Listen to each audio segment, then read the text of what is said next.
The night I was supposed to get married, my father was publicly humiliated in front of everyone I cared about, and my fiancée laughed. I wish I could tell you I handled it perfectly. I didn't. I froze for a few seconds because sometimes the worst betrayals don't feel real when they are happening. They feel like a bad dream you expect someone to stop. My name is James Miller. I'm 40 years old. I work in operations for a manufacturing company outside Tulsa, Oklahoma. And until that evening, I believed I knew exactly what my future looked like. I was going to marry Claire Dawson, buy a house outside the city, have kids, and spend Thanksgiving dinners arguing about whose parents made the better pie. Simple, comfortable, predictable. Then Claire's older brother raised a glass during the reception and pointed toward my dad. "Well," he said with a grin, "at least nobody can accuse this family of forgetting where James came from. That old pickup and trailer park attitude really complete the picture." A few people laughed. Claire laughed too. She actually covered her mouth afterward, but not before I saw it. My father didn't react. He just sat there with his hands folded, looking down at his plate. That was the moment everything I had ignored for almost 2 years finally lined up in my head. Before I tell you what happened next, subscribe to the channel and tell me in the comments where you're listening from. Because this isn't really a story about money. It's about what happens when the people you trust show you exactly who they are when they think you have nothing to offer them. I grew up with my father, Daniel Miller, in a small town near Tulsa. He was one of those men who could repair almost anything. He fixed engines, refrigerators, fences, lawn equipment, and once when I was 12, a neighbor's broken riding mower using nothing but a toolbox and a piece of wire. He worked long hours and never complained. We weren't wealthy. We didn't have fancy vacations. My dad's old blue Ford pickup was older than some of my teachers, and he refused to replace it because the engine still knows how to run. That was his philosophy about everything. Use what works, fix what you can. Don't waste money trying to impress people who don't matter. When I introduced Claire to him, he welcomed her without hesitation. Mom had passed away years earlier, so it was mostly just Dad and me. Claire said she liked him, but I noticed she rarely asked about his life. She asked more questions about my career, about promotions, about where I planned to live. Her parents were different. Her father, Mark Dawson, owned several commercial properties around Tulsa. Her mother, Susan, was involved in charity boards and local social groups. Their house had 4 bedrooms nobody seemed to sleep in, and a dining room they only used when guests came over.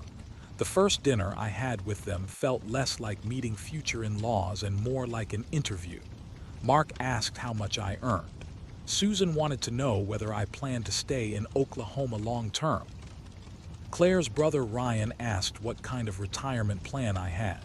I joked that apparently this was a job interview. Nobody laughed except me. Claire squeezed my knee beneath the table and whispered, "They just want to know you're serious." So I ignored the discomfort. I ignored the little comments about my father's truck. I ignored the way Susan once looked around my childhood home and called it quaint. I ignored the time Claire told me she wished Dad would dress up a little when he came to family events. And I especially ignored the conversation I overheard 2 months before the wedding. Claire was on the phone with her mother. "I'm marrying James because I love him," she said. Susan replied, "Love isn't the same thing as compatibility." Then Claire said something I never forgot. "Please stop comparing him to Ryan's friend Ethan. I'm not interested." That should have been enough for me to walk away. Instead, I convinced myself that Claire was choosing me. On the morning of our wedding, my father handed me a small black box. "What's this?" I asked. "Open it later," he said. Inside was my mother's old wedding watch. The watch had stopped years ago. I asked why he was giving it to me now. He looked at me and said, "Because every man eventually reaches a moment when he has to decide what kind of life he's willing to live." I laughed. "That's pretty serious for a wedding morning," he smiled. "You'll understand." I didn't. Not until Ryan stood up that evening, lifted his glass, and called my father exactly what he thought he was. And after I saw Claire laughing beside him, I realized something terrifying. Asterisk, I hadn't brought my father into the wrong family. I had brought myself into it. Asterisk, after the wedding reception disaster, I spent weeks replaying every warning I'd ignored. The strange thing was that none of them looked important at the time. That's how disrespect works. It rarely arrives as one giant red flag.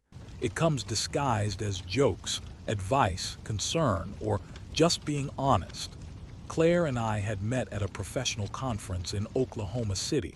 She worked in corporate communications, and I was managing warehouse operations for a regional manufacturer. She was confident, organized, and incredibly charming. I liked her almost immediately. For the first few months, everything felt easy. We went on road trips, cooked dinner together, and spent Sunday afternoons watching old movies. The problems began when our relationship became serious. One evening, Claire came to my apartment and said, "My parents want to meet your dad." I smiled. "Sure," she looked nervous. "They've never really been around people like him." "People like him?" I asked. She laughed awkwardly. "You know what I mean." I did. I just didn't want to admit it. When the families finally met, my father arrived in his old pickup wearing a clean button-down shirt. Mark greeted him politely, but Susan barely looked up from her phone. At dinner, Mark asked Dad what he did. "I run a small distribution business," Dad said. That was technically true. Then Susan asked, "How small?" Dad smiled. "Small enough that I still know everyone who works there." Mark laughed. "That's probably a good thing." Dad didn't answer. Later, on the drive home, Claire said, "You know my mother didn't mean anything by it." "Didn't mean what?" "The questions. She asked a lot of them." Claire sighed. "She worries about me." I looked out the window. "Does she think I'm not good enough for you?" Claire was silent for several seconds. "I think she wants me to have stability." That word bothered me. I'd always considered myself stable. I paid my bills. I had good credit. I worked hard. But somehow, stability meant something different to her family. It meant inherited property, private schools, investment accounts, country club memberships, things my father never cared about. A year into our relationship, Claire moved into my apartment. That's when I started noticing how much her family influenced her. Susan called every morning. Mark called whenever a business decision came up. Even small choices required approval. When I suggested we buy a modest starter house after marriage, Claire said, "Mom thinks we should wait and let Dad help us find something better." "I don't need your dad buying our house." She frowned. "Why are you so defensive?" "I'm not defensive. I want us to build something ourselves." She sighed. "You always make everything about pride." That sentence stayed with me. Months later, Claire's parents offered to pay for half the wedding. I thanked them, but I told Claire I'd prefer to keep things simple. She agreed at first. Then the guest list doubled. The venue became more expensive. Her mother hired a planner. My family was pushed farther and farther into the background. When I questioned it, Claire said, "This is my parents' celebration too." I remember looking at her and thinking, "No, it's supposed to be ours." Then came the seating arrangement. My father was placed at a table near the exit with distant relatives. Mark and Susan's closest friends sat directly beside the dance floor. I brought it up. Claire said, "It doesn't matter. It matters to Dad. He won't care." "How do you know?" "Because he's not like my family." She didn't mean it as an insult. That somehow made it worse. A few days before the wedding, Dad and I had lunch. He barely touched his food. "You don't look happy," he said. I laughed. "Wedding stress." He shook his head. "No, something else." I asked, "Do you not like Claire?" "That's not my decision." "Dad," he looked at me, "I like the way she makes you feel. I'm less sure about the way her family makes you behave." I stared at him.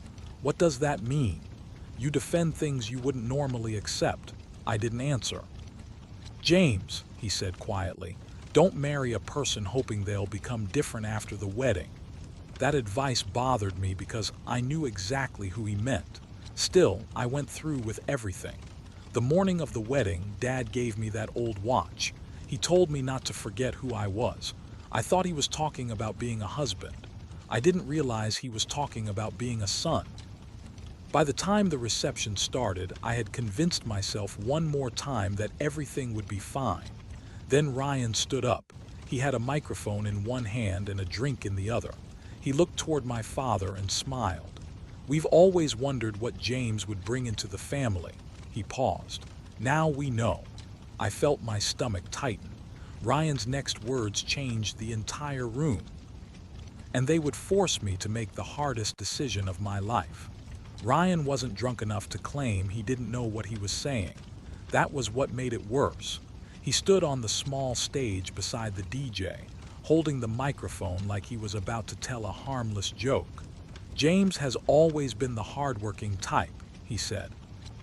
"You know, the kind of guy who believes a 20-year-old truck is a luxury vehicle." Several people laughed. I glanced at my father. He was still looking down. I leaned toward Claire. "Can you ask your brother to stop?" She smiled nervously. "He's just joking," Ryan continued. "And I have to respect our new brother-in-law for making it this far without anyone explaining that this family doesn't usually marry into, well, trailer park culture." The laughter became louder. My face went hot. Claire laughed. I looked directly at her. She caught my expression, then quickly looked away. I should have stood up immediately.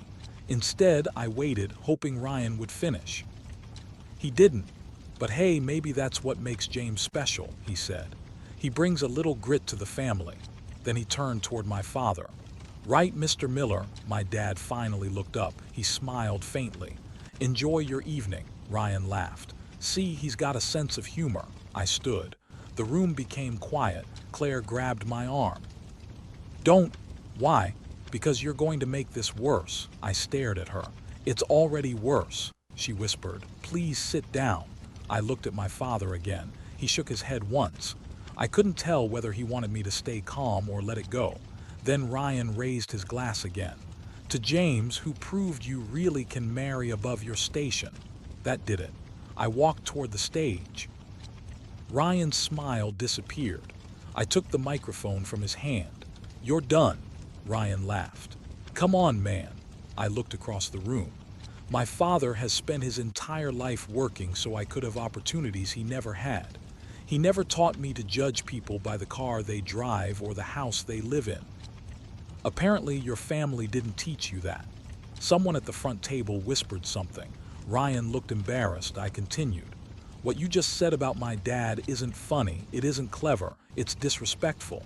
I turned toward Claire. She was crying now. "And I'm sorry, but I can't pretend everything is okay after watching you laugh." "James," she whispered. I was nervous. "Then why didn't you stop him?" She had no answer. Susan stood up. "This is a wedding, not a courtroom." I looked at her. "Then your family shouldn't have turned it into a trial." Mark stepped forward. "James, let's take this outside." "No." I handed the microphone back to the DJ. "I've spent almost 2 years trying to prove to your family that I'm good enough." "I don't need to do that anymore." Claire grabbed my hand. "What are you saying?" I looked at her. "I'm saying I'm not getting married tonight." The room erupted. People started whispering. Someone dropped a glass. The DJ stopped the music. My father stood slowly. "James," I looked at him. "I'm sorry." He shook his head. "Don't apologize." I walked toward the exit. Claire followed me. "Please don't leave." I stopped but didn't turn around. "You watched them humiliate my dad." I didn't know what to do. "That's the problem." I walked outside. My father came after me. We stood beneath the parking lot lights in the cool night air. For almost a minute, neither of us said anything. Finally, Dad asked, "Are you sure?" I nodded. "Yes." "Then don't look back." I stared at him. "Are you mad at me?" He looked genuinely confused. "Why would I be mad? I just ruined everything." "No," he said. "You stop pretending." We drove home separately. I turned off my phone before I reached my apartment. By morning, the story was already spreading through Tulsa. The failed wedding, the public argument, the groom leaving. By lunchtime, people had started choosing sides. I didn't care. What I cared about was something my father had said on the drive home. "You owe me nothing, James." I thought he meant forgiveness. I didn't know he meant something much bigger. That evening, he asked me to come to his office. I had never been there before. In fact, I'd never even known he had an office. When I arrived, the sign on the door read *** Miller Holdings Group ***. I stopped walking. "Dad," he opened the door. "Come in." I looked around. The office was large, professional, and nothing like the small operation I'd imagined. There were maps on the walls showing shipping routes across the Midwest, photographs of warehouses, awards I'd never seen. A receptionist greeted my father by his last name and handed him a stack of documents. Dad sat behind a desk. "You asked me once why I never talked about my business." I nodded. He opened a drawer and pulled out a folder. "Tonight, I'm going to tell you." I sat across from my father staring at documents that made no sense beside the image I'd carried of him my entire life. "Miller Holdings," I asked. "Since 1998. You told me you ran a small distribution company." "I do," he smiled. "It's just not as small as you think." He pushed a photograph across the desk. It showed my father standing beside a massive warehouse. I didn't recognize the building. "How many employees?" I asked. "About 600. I laughed because I thought he was joking. He wasn't. "Dad, what is happening?" He leaned back. 25 years ago, I started with a rented truck and a contract delivering machine parts. I reinvested every dollar. Eventually, we added storage, then freight brokerage, then regional fulfillment. I never wanted to become a public company, so I kept ownership private. I looked at another document. "How much is this company worth?" He paused. "The last valuation was around $60 million. I stared at him. $60 million. The man who still wore the same jacket to Thanksgiving had built a $60 million company. "Why didn't you tell me?" I asked. "Because you were doing fine without knowing." "That's not an answer." "It is for me." He opened another folder. "I wanted you to build a career without my name hanging over it." I thought about my job, every promotion, every difficult assignment, every time I had wondered why Dad never offered to help me financially. He could have bought me a house at 25. He could have paid off my student loans. He never did. "You let me struggle." He looked at me carefully. "I let you learn." That sentence hurt and comforted me at the same time. Then he showed me something else, a list of companies he'd turned down. One entry caught my attention. A private equity firm had offered him an enormous deal 5 years earlier. He refused. "Why?" I asked. "They wanted to cut 300 employees after the acquisition." "So," I looked at him. "You walked away from millions because you didn't want people losing their jobs." He shrugged. "Those people had families." I stared at him. Suddenly, his ordinary life made sense. The old truck, the modest house, the reluctance to spend money just because he could. He had a completely different definition of success. Then I asked the question that mattered most. "Did you know Claire's family was judging us?" He nodded. "I suspected." "Why didn't you tell me?" "Because you needed to see it for yourself." "And the wedding?" "I didn't expect them to say what they said." He lowered his eyes. "But I knew they didn't respect the life you came from." I felt ashamed. I defended them. "You wanted your relationship to work. I ignored you. You ignored yourself." I looked at him. "What happens now?" He smiled. "You move on." "That's it. That's the whole point." Then he opened a final file. Inside was a property deed. "What's this?" I asked. "A building." "Why are you giving it to me?" "I'm not yet." I frowned. "Then why show me?" He smiled. "Because I want you to build something with it." "What?" "I don't know. That's why it's yours to decide." I looked at him suspiciously. "Dad, this isn't about giving me money because my wedding fell apart, is it?" "No, it's about giving you responsibility when you're ready for it." He closed the folder. "You walked away from a marriage tonight. Don't rush into another life just because you feel empty." I nodded. As I drove home, my phone was flooded with messages. One was from Claire. ***, my mother says your father isn't who he pretends to be. Asterisk asterisk another came 5 minutes later. Asterisk asterisk James, there's something you don't know about your dad. Asterisk asterisk then a third. Asterisk asterisk please call me before you make a decision you'll regret. Asterisk asterisk I almost laughed. Claire's family had spent 2 years treating my father like he was nobody. Now they were suddenly telling me he was somebody worth worrying about. I called Dad. They're asking questions. He sighed. I figured they would. What do I do? Nothing. What if they start digging? Let them. Why aren't you worried? He paused. Then he said, asterisk asterisk, because the one thing they don't know is why I built all of it. Asterisk asterisk, I didn't understand what he meant. The next morning I would. The next morning, my father took me to a warehouse on the south side of Tulsa. I'd driven past it dozens of times without knowing it belonged to him. Inside were rows of equipment, loading docks, offices, and hundreds of workers moving packages. People greeted Dad everywhere we went, not with fear, not with fake smiles, with genuine respect. One employee named Mike stopped him near the break room. Mr. Miller, the repairs on Dock 4 are finished. Dad nodded. Good, make sure the night crew knows. Will do. Then Mike looked at me. Your son, Dad smiled. My son. Mike shook my hand. Good to meet you. As we kept walking, I whispered, you know everyone here. I should. That's what you meant about knowing the workers. He nodded. A company isn't buildings, it's people. Then we entered a small conference room. My father closed the door. I need to tell you why I stayed private. He handed me a thin folder. Inside were old photographs of his first employees. Several were standing beside a tiny warehouse. These people helped me when I had almost nothing, he said. Some were willing to work for less because they believed we'd grow. He pointed to one man. His name was Eddie. He died 6 years ago. Another woman, Maria, had retired after 30 years. When we became successful, I made one promise. Nobody who gave me their best years would be forgotten. I looked at him. Is that why you keep the company private? Partly. He reached for another document. It was a scholarship fund under the company name. We pay for training for employees' children. I stared at the numbers. Hundreds of thousands had been spent over the years. You never told me. You never asked. I laughed. I didn't know what to ask. Then Dad said something that changed the way I viewed the wedding. Claire's family thinks the secret is how much money I have. They're wrong. What is it then? The secret is that I've never needed their approval. I was quiet. They think you became powerful because of money. Money helped. But that's not it. No.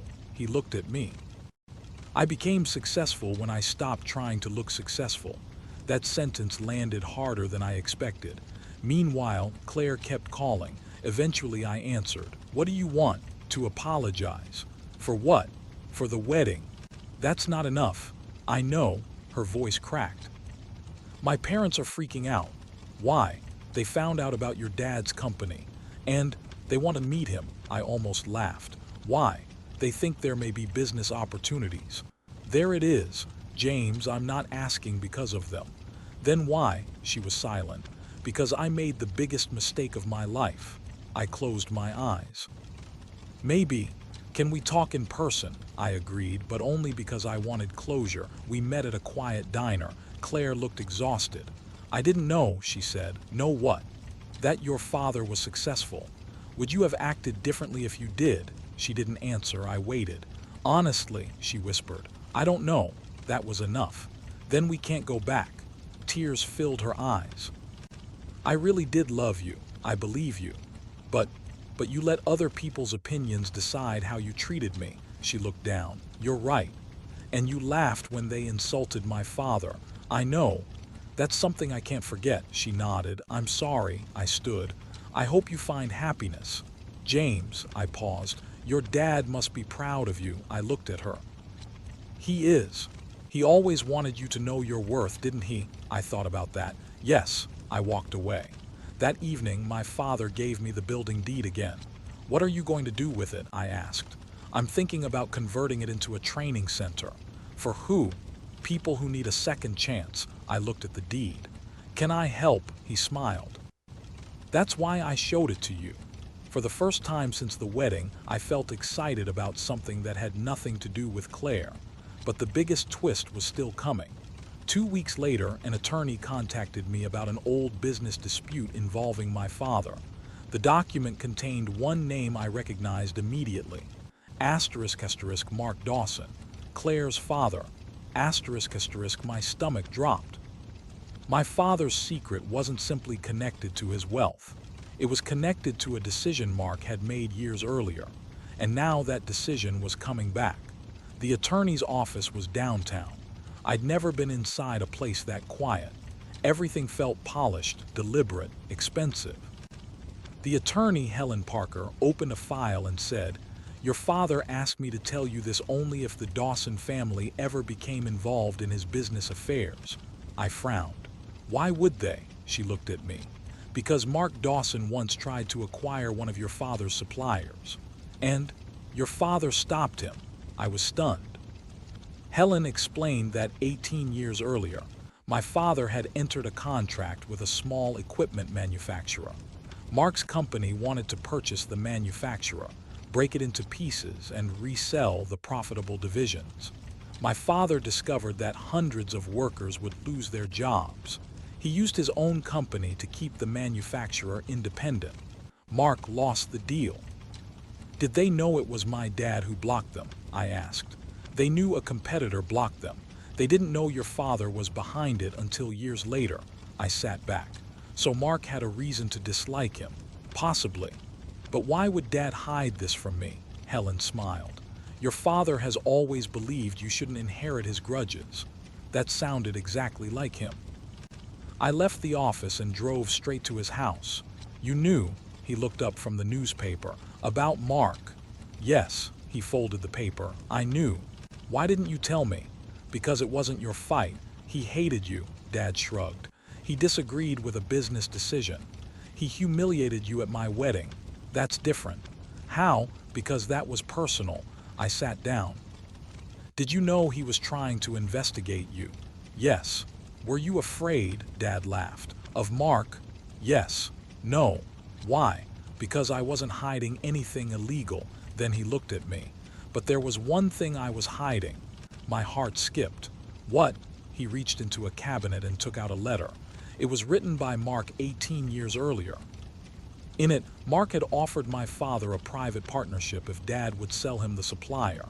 Dad refused. The last sentence read, ***, you'll regret choosing workers over money." ***, I stared at it.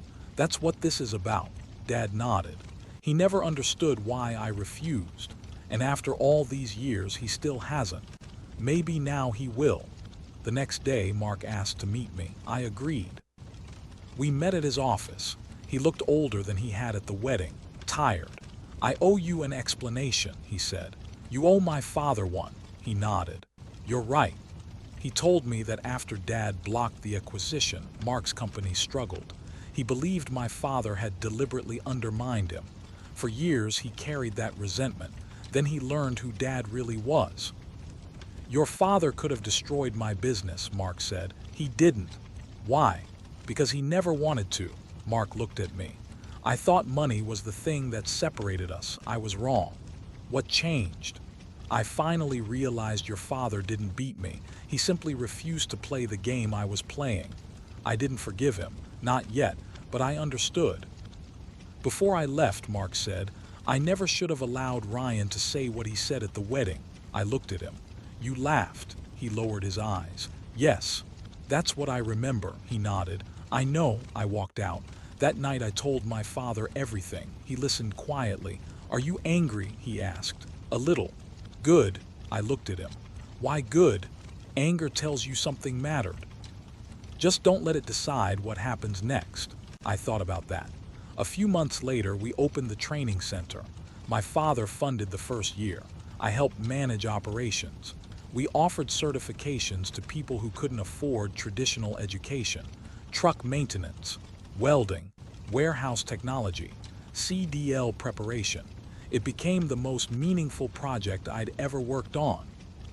One morning, a young man named Tyler finished his final certification. He shook my hand and said, "Mr. Miller, my dad hasn't had steady work in 3 years. This changes everything." I thought of my father. He hadn't just built a business. He had built opportunities. That was his real secret. And suddenly, the wedding made sense.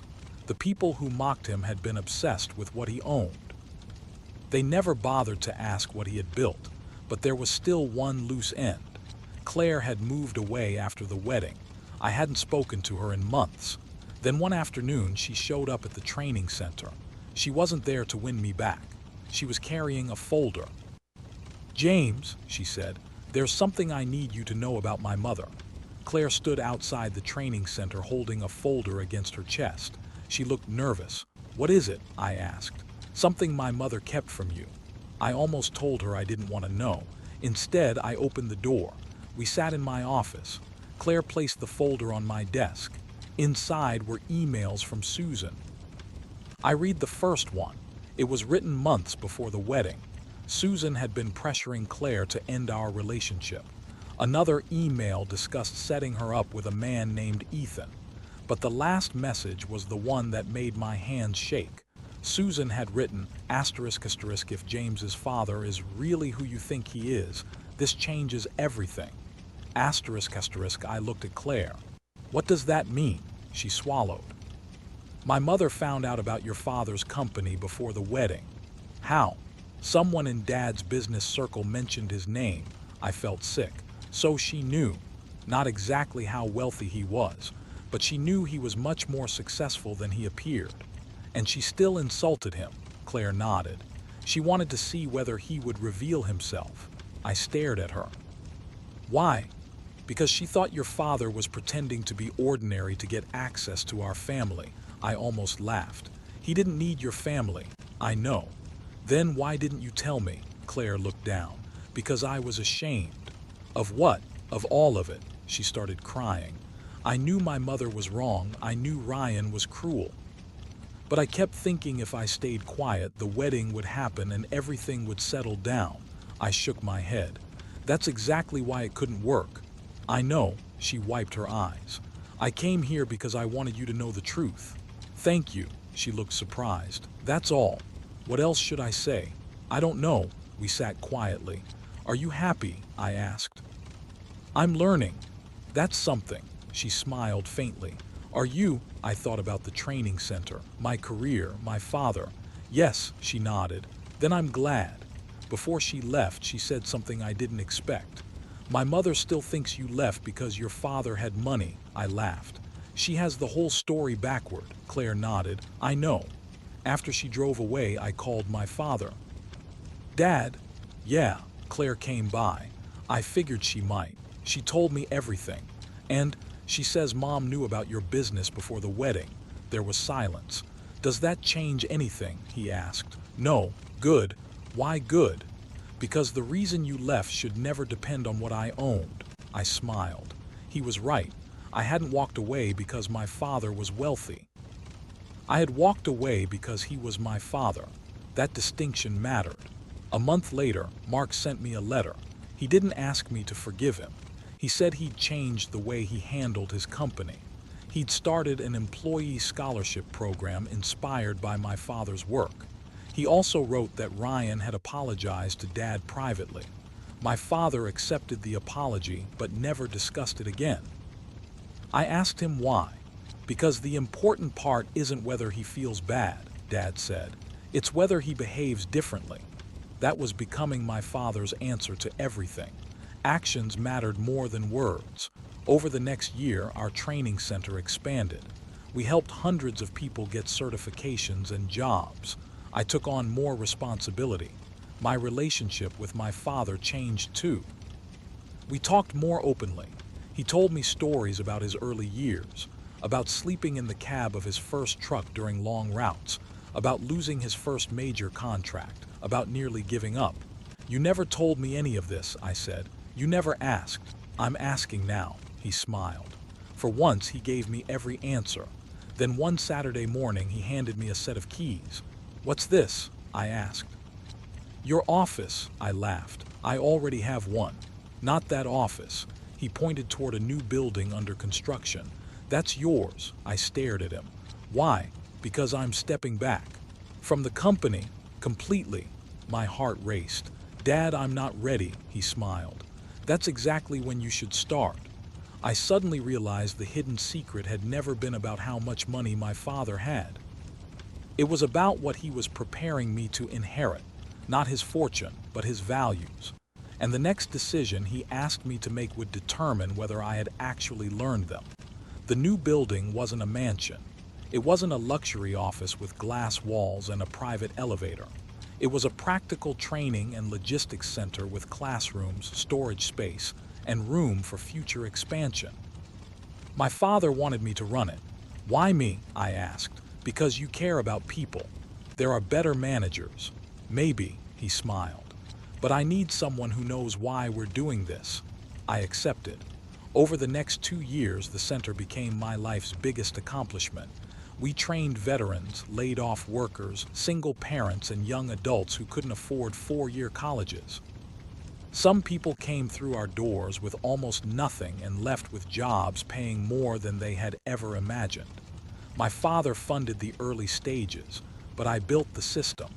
For the first time, I understood what he meant when he said I could use his resources without becoming dependent on them.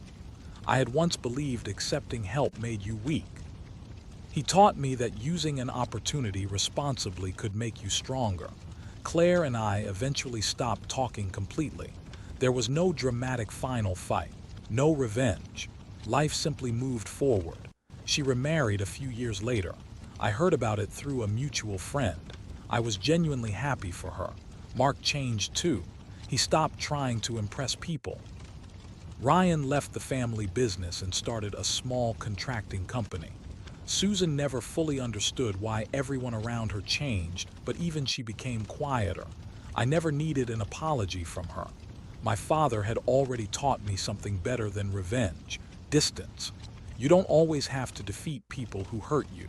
Sometimes you just have to build a life where their opinion has no power. One winter evening, my father and I sat outside my house in Denver. The same old truck was parked in the driveway. Yes, he still had it. I had offered to buy him a new one. He refused. This truck has history, he said. So do you, he laughed. I don't need a new one. We sat in silence. Then he asked, do you ever think about that wedding? I smiled. Sometimes. Regret walking out? No, he nodded. Good, I looked at him. You know what I regret? What? Not seeing it sooner. He shook his head. Don't regret being hopeful. I should have listened to you. You needed to learn it yourself. I looked down at the old watch he'd given me on my wedding day. I had repaired it. It worked again. You know why you gave me this? I asked. Yes. Because time matters, he smiled. Because time reveals people. I stared at the watch. It definitely did, he laughed. Then he became serious. James, there will always be people who judge you by your clothes, your car, your house, your job, or your bank account. Let them. That easy? No, he paused. But necessary. I thought back to the ballroom, the laughter, Ryan's cruel joke. Claire sitting beside me, my father quietly taking it. For months, I thought that night had destroyed my life. I was wrong. It exposed a life that would have destroyed me eventually. I didn't lose my fiancée that night. I lost the version of myself that was willing to tolerate disrespect just to keep a relationship. I didn't lose my family. I discovered what my father had been teaching me all along. And I didn't inherit a fortune that magically fixed everything. I inherited responsibility. That's worth more. So when people ask me whether I ever got revenge on the family that humiliated my father, I tell them no. I didn't need to. Their own choices taught them the lesson. The real victory was simpler. My father stayed exactly who he was: quiet, kind, successful without needing applause. And I finally became the kind of son who could stand beside him without caring who was watching. The last time I visited the training center, a young employee stopped me near the entrance.